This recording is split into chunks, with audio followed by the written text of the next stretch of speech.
Second question okay, third question okay, fourth question అరే నా దగ్గర ఆన్సర్ లేదుగా. ఇప్పుడు ఎలా రేపు ఎగ్జామ్స్లో వస్తే?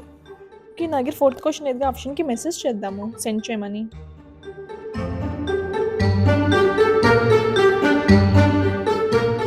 With a family members.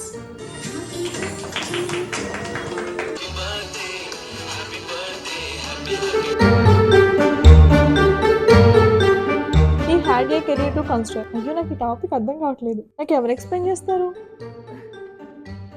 Okay YouTube ఉంది కదా, యూట్యూబ్లో సెర్చ్ చేసుకుందాం.